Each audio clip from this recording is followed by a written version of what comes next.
My name's Allison Cup-Relier, and an uplifter to me is somebody who brings positivity into the people they interact with on a daily basis and also in the bigger picture, and who really works to connect with others and works to just brighten the lives of those in their lives. Welcome to the Uplifters podcast. I'm Aranza Savas, and when I started this show, there were a few women in my life that I knew for sure I wanted to introduce you to. And one of them was Sarah Krasley. Sarah is a social impact entrepreneur. She's the founder and CEO of an industrial ed tech company called Shimmy, where they're using technology to upskill and reskill millions of workers in the global fashion supply chain. And they're helping these workers stay relevant as automation changes what it means to make things. And Sarah's been through a few iterations on this journey as a social impact entrepreneur. And in the course of this conversation, I'm excited for us to explore with her what it means to learn and adapt and to grow and to find opportunity and challenge. Sarah, thank you for being here. Thanks for having me. I'm so glad to be here. I'm so excited that we're finally having this conversation. Me too. So let's just start by talking about Shimmy and what you guys do. Yeah. So we're 7 years old. It's hard to believe. My little startup is, I guess, in first grade or so. And our focus is thinking about workers in the industrial supply chain and how to make sure that they have the skills they need to stay relevant. So many workers in the fashion supply chain have never done all the things we do all day long, which is tapping and swiping our phones and computers to get them to do certain things. So we need them first to have a level of digital literacy that they need, and then second to have machine skills. So we get down with video game technology. We deal with industrial equipment, which has been fun to think about. How do you make industrial equipment approachable? How do you make running it something that doesn't just look like a man running a big machine? And how do we really feel a lot of empathy for people who maybe haven't had formalized education and just need like a delightful experience? So that's really what we work with every day. Our customers are huge brands and factories, and it's been a great privilege of my life to get to work on this problem. When you say men running a big machine, what does that mean? Yeah, I mean, I think if everybody listening to this podcast right now would type in Industry 4.0, they would probably get a lot of pictures of like men in industrial settings, with like helmets on their heads and protective glasses and some orange vests, maybe. Yeah. And maybe that like weird, like light blue robotic. It's like when you're saying, okay, I'm a factory worker and I'm working here and I know that these automated machines are coming in and I see men getting access to the training to run them. I don't really know how I can get involved in that. And I don't know what it looks like to be feminine and run one of these machines. I mean, I think I've worked in male-dominated industries my entire career, and I needed women to occupy those 1 or 2 or 3 levels above me to show how it is to be a leader and to be true to who you are. And that's been a big journey of my life and figuring that out for myself. And it's been so wonderful to get to expose some of those role models and help inspire other people to get interested in the technical career path. And you talk about the privilege of helping to address this problem. How did you even discover the problem existed, Sarah? It's been part of my life since I was really little. I grew up basically in a Billy Joel song, in that song Allentown, which my grandmother told me, just as an aside. Now we're all going to be singing in the background that, like, of this conversation. Whistle. Yeah. I've heard it's like a good BPM for running, actually. I had like a venture capitalist who cared very little for what I was selling, but was very interested in going deep on that song with me. Allentown. Yeah. Thanks. Yeah, thanks. Super helpful. Thanks, bud. That song is all about a city in the United States that is famous because it has factories and jobs that if you work hard and you behave, you will have a nice income, you'll have a pension. And it's like basically the American dream that was sold many decades ago. And what happened when I was little in the 80s was that Bethlehem Steel, which was the big steel plant there, went out of business. And like 300,000 people lost their jobs very fast. Wow. People in my family lost their jobs, neighbors lost their jobs. And there was this general feeling of like, this factory didn't take care of us. They didn't think about how do we make sure we take care of our people. And I feel like that rhetoric is alive and well in political conversations now, which is why Pennsylvania is such a swing state and is really on everybody's minds as we lead into the election. So I think growing up that way, seeing people in my family struggle to find other work, it's always been very present in my mind of like this equation of making things involves people, it involves machines, and it involves materials. And as technology changes, that ratio changes, but you shouldn't just lift your hands up and say, oh, that's too bad. I guess we'll just be more automated. Why can't we bring a workforce along as those shifts take place? So I think seeing that as a little kid was really important. And now that automation is everywhere, I mean, we hear about it in the entertainment industry and, you know, everywhere now that AI is becoming, it's on a growth spurt right now. It's an important thing to pay attention to. The shimmy, though, in this iteration was not your first baby. No, it wasn't. I mean, the whole thing began as a bathing suit company. So I had a corporate job and I left and I said, I really want to focus on women in this next stage of my career. And I'm interested in the textile and apparel supply chain. So why don't I focus on a category that brings a lot of misery to women? And I remember just a mentor in my life at that point. I said, gosh, I don't know if I'm going to be able to pull this off. There's a lot that I don't know. Should I really do this? And I remember him saying, well, could you learn this anywhere else? Like, is there any company around where you could go in with the knowledge that you have now and learn what you want to? And I said, no. And he said, well, is there a PhD program that you go to where you could learn this specific thing? And I said, no. And he said, well, then why don't you just view this as a PhD program? And if the worst happens and you're not able to get it off the ground, at least you learned and you have like a PhD level of mastery about this particular thing. Wow, that's so interesting. And the thing that you were trying to learn was? I was trying to make custom bathing suits. You and I had all these wonderful conversations about it when I was trying to, wrestle with it of like, there's the you that you think you look like, there's the you that you see in the mirror, there's what you actually look like. And then there's this very antiquated grading system that says you are an L or a M or an S or a 2 or a 4 or a 14. And it's all BS. And it just makes people feel really badly about themselves. So I thought, could we show that empathy to someone and say, you don't have to be one of these numbers or letters. You are who you are. And let's use this simulation technology to try to make a pattern that's perfectly suited to you. And I think it was a great idea, but I ran out of money very quickly. And there were people like you and other people who really were so kind and generous to me to just try it out in the beginning. And like those early bathing suits failed miserably, but like people showed me that kindness and it was really, it was a failure, but it kind of got me to where Shimmy is now, which is in a much better position, thankfully. And I would say, I have to reframe the idea of failure a little bit here for anyone listening, because I think the more we reinforce those messages of things that don't go as expected as failures, the more we reduce our courage to try. Yeah. And I was in a group last night with some uplifters, and one of the women, I asked her what she was excited about with our group. And she said, look, I want to do big things and I am on the verge of big things. And what I need to do right now is raise courage capital. Isn't that cool? Yeah.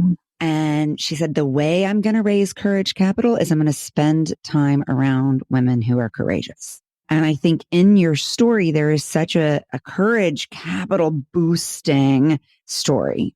And that story to me is one of, I did this thing. I learned a lot about the process. You got your PhD, you reframed what it meant to go into a learning journey instead of the end result or the goal being a reinvent the swimsuit experience, which that would have been cool. And there was some other bigger problem really that needed your attention that you never could have been prepared for without that first journey. Yes. And I think I'm thinking about a star combusting and how when that combustion happens, those little fragments go off and become something different. And I think every failure I've had, that's happened. And what happens to those fragments that break off, become a new star? Yeah.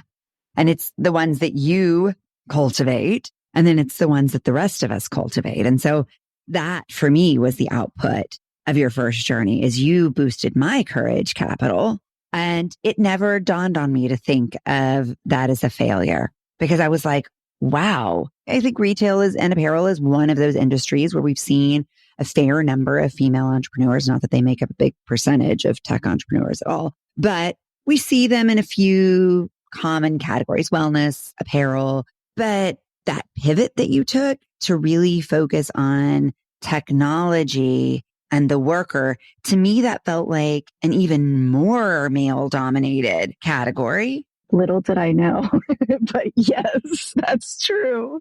Yeah. And I think, yes, now I look back and I say that star combusted and these pieces moved here, but I just want to make some time for how the shame feels when you realize it's not going to work out. And yeah. I get hot under the collar and oh, you just sort of feel your cheeks flush and you're like, oh man, I let these people down, or I said I was going to do this and I didn't. And that passes before you know it, but it's an uncomfortable feeling. And I think that's what keeps people sometimes from really pushing and trying to find one of those fragments that fell off and turn that into something new.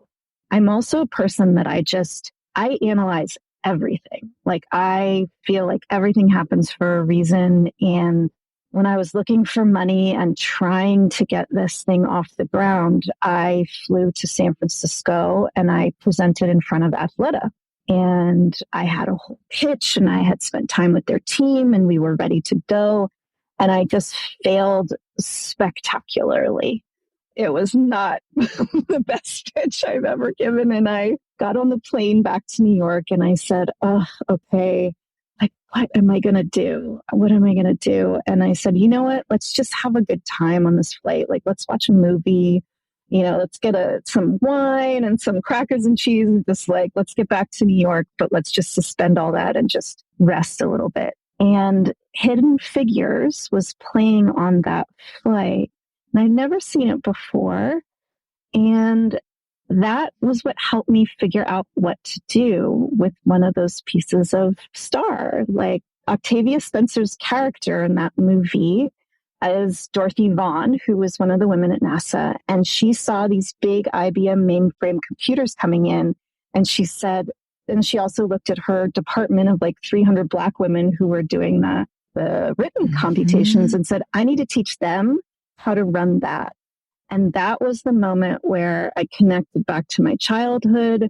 I said, this bathing suit thing isn't going to work, but that's interesting. Why don't I try and do something like that? So it was a really special little moment high above the Ozarks or wherever I was heading home. I'm tearing up now. I think it's such a beautiful movie and such a beautiful moment. How did you know that it was time to pivot? You say, well, I knew this wasn't going to work.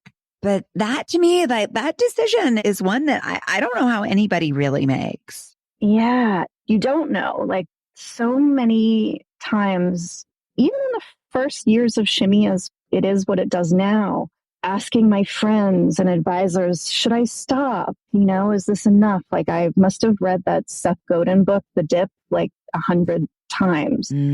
How do you know, have I learned what I needed to, or is this just not going to work? And I quit. And I wish I could tell you I remember exactly what it was, but I remember I felt like painted into a corner. Like there wasn't another move. There wasn't another chess piece I could move to make it happen. And I also just wasn't feeling much joy in it. I didn't like going to the markets on the weekend and pitching people on this thing. And I really am pretty not great at social media. So, it was just like I wasn't even playing to my strengths. We all have big ranges of skills. And every time you work on a project, sometimes you turn this dial and you turn that dial. And some of the dials are turned down real low. But I feel like most of my dials weren't really turning, and like the reaching and the sacrifice and the stress just wasn't getting me to where I wanted to be. So that probably contributed. It's like the difference between reaching and grabbing. Yes. In a sense, right? Like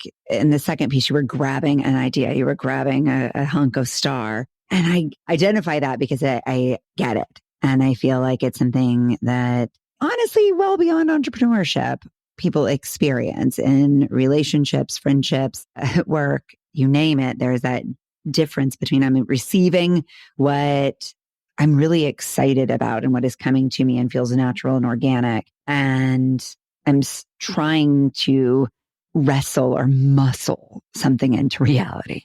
Yeah. And like, I don't yet know, like I'm still learning about how to be more curious about that. I have a mentor who I just admire so much. She's maybe 10 years older than I am. And she said, Sarah, there just came a point where there was this flow and I didn't have to push so hard to get things to happen. And I remember hearing that and being like, I'm pushing hard to make everything happen. Like I have my shoulder to the grindstone here. And there are some moments at Shimmy where things just flow in. Like I had a call yesterday about an opportunity on a continent that we've never worked on before. And it was just this wonderful, uplifting thing that happened. And that didn't require me pushing and trying so hard. But I don't know how that shift takes place, but I don't believe that you should just let things flow. And that's it. I think particularly when you're starting something new or different than what exists in the world, you do have to, that exertion has to come into play somehow. Yeah, I agree. I think it goes back to what you were saying about gifts and what feels good. Those two pieces to me are really important to that equation. Where do I feel like I'm playing to my strengths, as you said? And where do I feel like I'm enjoying the process and I want to do more versus I have to do more? Yes. And having a sense of humor with yourself along the way. I learned this in an accelerator we did. It's something called like take a failure bow. And when you're just like, oh, I really blew that, just kind of saying it and laughing and figuring out what you learned and moving on from it. And that's the culture I'm really trying to set in my company, because I don't want anyone on my team to shy away from those moments of just calling it what it was, laughing, moving on. Yeah. Owning it, right? Again, it's courage capital. Yes, it is. I love that. I am probably going to think about that for the next 2 weeks. Me too. It's really good. Thank you. It's really good. It's really good. So for you right now, what does Shimmy look like as its leader? Well, it starts very early in the morning. So we are a global team now of 21 people. Wow, that's a lot of people. It's a lot of people. Like it was just me and Octavia Spencer, on the screen back in the day. And that feels really surreal sometimes to be like, whoa, this was an idea on a plane and now 21 people are paying their rent and, school tuitions and stuff like that. Wow. It's pretty cool. That's pretty cool. Yeah. And it's like figuring out how to make sure that Shimmy's values are at the center of whatever we do, but thinking about how that changes in the different cultures where we operate. So, when I was getting to know my teammates in Honduras, one of the first things they asked me was like, what are the charms that you wear on your necklace? And I had worked with people in the company for 6 years and no one had ever asked me a question like that. And in Bangladesh, they'll, go really deep on family. And it's like you're very aware of your Americanness in those circumstances of how do you continue to make a company run with an American-based culture, but open it up to those other cultures at the same time. So that's a lot of where I am really throughout my days, is kind of operating there, which was a surprise. Yeah, that is a surprise to me as well. Yeah. When I think about your business, and maybe this is based on an earlier iteration of it, I think a lot about the Bangladesh women. That's who I picture as your customer. Yeah. Just based on your travels there and what you've shared in social. Yeah, and they are a big part of our user group. So these are women that are either employed already in a factory or they're unemployed and they're not having a lot of success in the job market because they just don't have that level of skill. So, our team will work with them inside a factory classroom or a break room and have them play the digital games and give them training that way. We've been doing like pop-ups in these neighborhood training centers, which has been super fun to go in and give it kind of this like shimmy vibe. And we have these amazing women on our team who themselves are advanced machine operators and really become those role models. In a place like Honduras, this is a really interesting new area for us. We're working with male and female workers, and there's quite a bit of migration from Honduras into the US. And a lot of the reason for that is because it's just so hard to find a good job there and something that's going to get you to your financial goals. So the work there has actually started just as storytelling of like, here is what it means to be this advanced machine operator in this mill. And here's what she likes about the job. Here's what she doesn't like.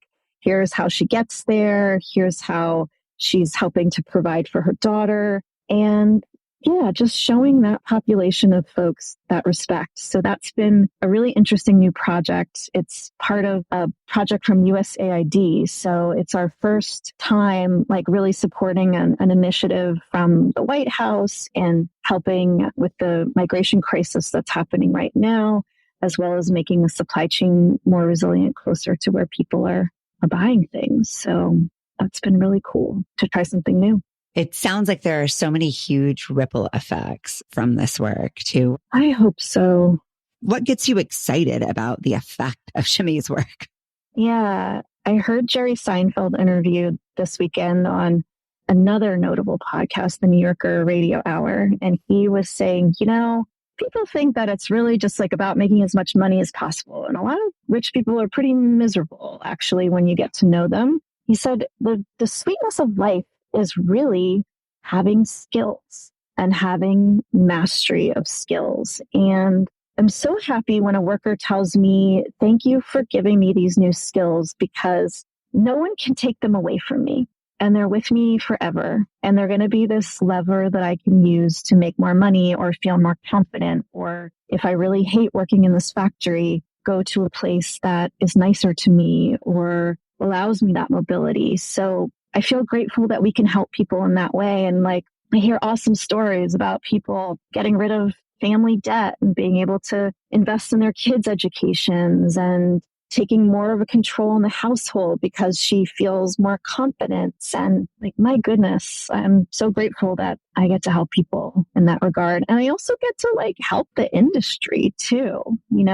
We've done some studies recently on what is the difference in efficiency or accuracy in a factory when we come in, and we can jump a factory's efficiency by about 20%, which is like a huge jump and is really related to a bottom line concern. So even if a factory doesn't care about gender equity or, helping people, they do care about making money and saving money. So that to me is really exciting, to build a social impact business that is addressing a bottom line concern as well and is in a good position to scale. That's huge. And for those workers, It sounds like, in a word, you're giving them freedom.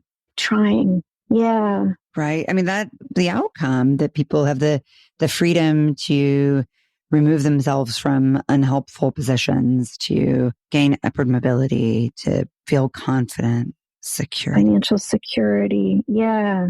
Until wealth and power are disaggregated, like you just have to help people earn money and have a safety net. And if we can do that in some small way or contribute to it, great. That's time very well spent. Yeah. And it has to be intentional. It's not going to happen by accident. No, I can't just let that flow. No, that's Not right. yet. That's right. Yeah. So going back to this idea of courage, it takes a lot of courage to do what you're doing, to lead, to change. Somebody asked me a couple of weeks ago, they were like, what do you think you're good at? And I said, I've become good at having difficult conversations, I think. Like, that's also the higher you get up, or, the more you're trying to do something different in the world, you come up with friction and boundaries, and figuring that out is important too. What a skill for all of life, too. And it ends up, I joke with my one-on-one coaching clients often that at the end of the day, what I'm coaching them to do is have difficult conversations most of the time.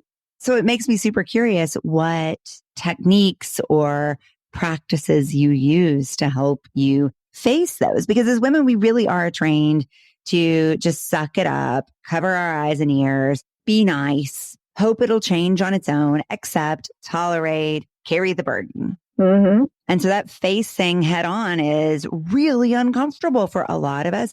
And it's a huge part of what stands in the way of us becoming more impactful leaders who can make big change. Totally. And it's not something that you learn overnight. It takes years and years to be able to have that posture and to own it and do it repeatedly. So it takes a long time, I think.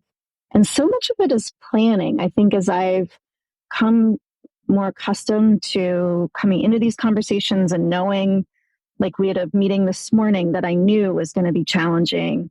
And I never go into a meeting without a plan. Like I always, and the plan sometimes goes out the window because the meeting goes in a really different direction. But I'm always clear on this is what I want to say, or this is what I hope that they understand by the end of this meeting. And that planning, just like a sports coach would do, is really, really important. It may seem boring, but it's like, that's so much of it, going in and having an intention and a clear purpose. And this is what I want to happen. Yeah. Yeah. I think it often comes back to having a tough conversation with ourselves first. And that's sort of what it takes to have a clear intention, is the courage to be honest with ourselves about what we really want to have happen.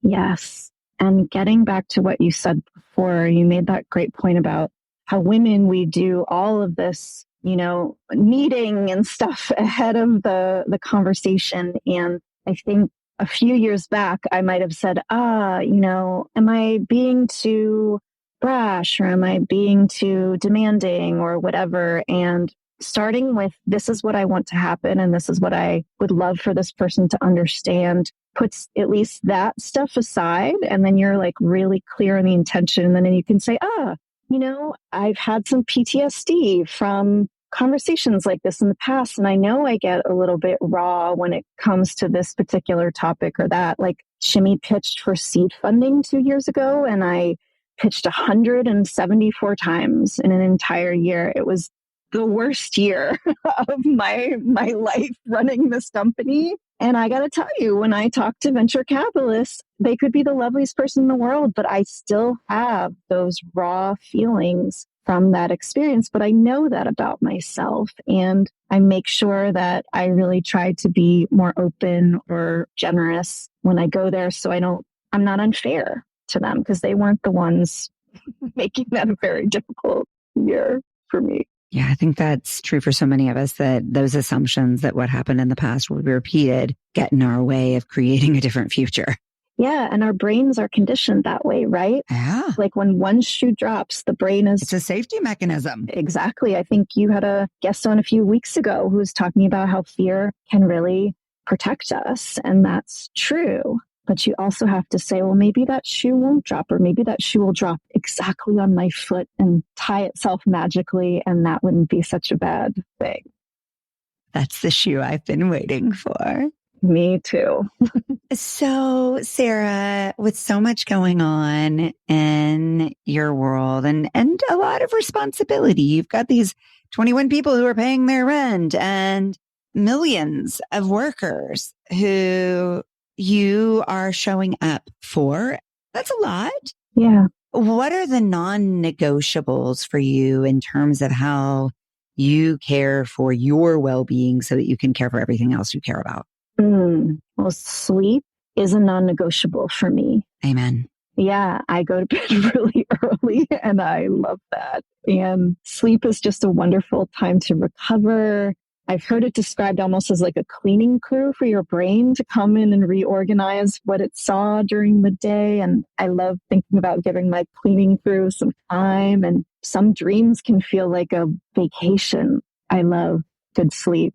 Having really deep relationships with the people I love is important to me. Like I've had time over the last few years. I think the pandemic did this for all of us to think about what parts of myself can I really show other people, and what clues does that tell me if they're people that maybe I can't be my whole authentic self in front of, and is that how I really want to spend my time? So that also brings a lot of richness to my life. And I love my walk into the office because I can play music and I can just space out and let the thoughts come in and out. And swimming does that for me too. I think swimming is my number one favorite thing in the world to do. So yeah, those are, I think, my non-negotiables. What about you?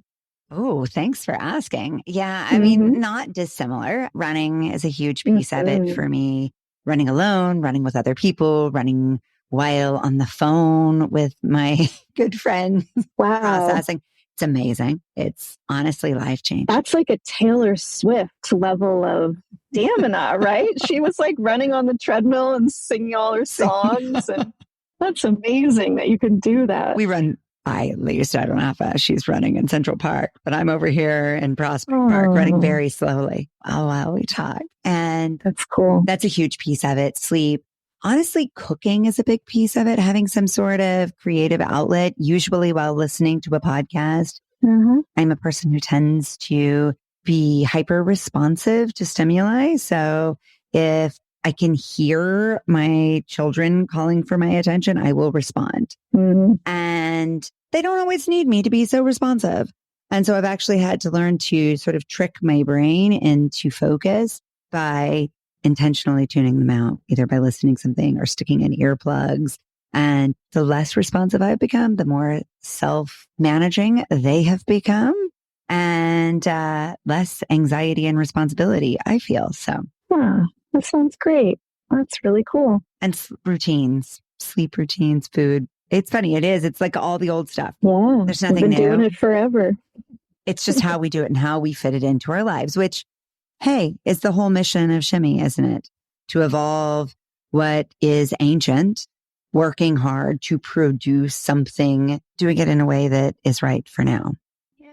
And I think, if we think about the theme of your podcast, like the world is speeding up and becoming more complex. And yes, since the beginning of time, we've been sleeping and cooking and deciding how to care for children or let them become self-actualized adults.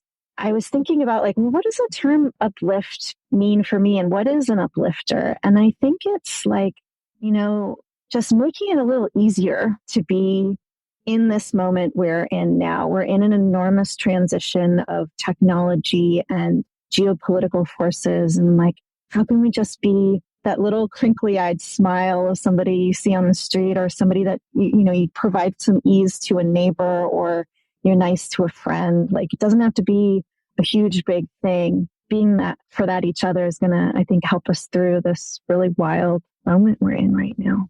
Thank you, Sarah, for being here, for what you're doing in the world. I love watching it. Thank you for inviting me. And I love hearing the stories of the amazing women you have on this podcast. It uplifts me. It makes me think about things in a different way. It makes me think about, corners of my life that maybe haven't had some good care and feeding lately. Thank you for listening to the Uplifters podcast. If you're getting a boost from these episodes, please share them with the uplifters in your life, and then join us in conversation over at theuplifterspodcast.com. Head over to Spotify, Apple Podcast, or wherever you get your podcast, and follow, and rate our show. It'll really help us connect with more uplifters, and it'll ensure you never miss one of these beautiful stories. Mwah! Big love.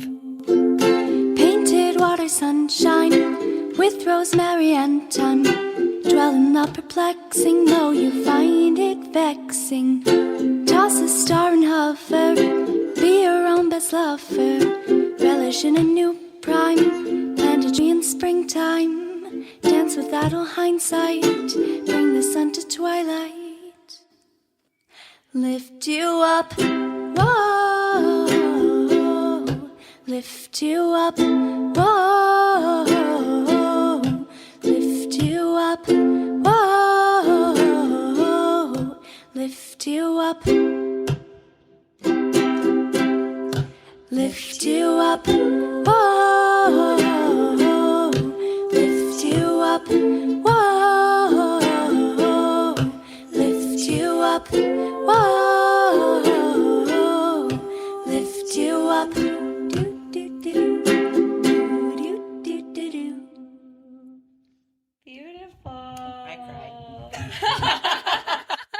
That little thing you did with your voice. Right? In the pre-chorus, right? I was like, Mommy, that's the correct one. Mommy, stop crying. You're disturbing the peace.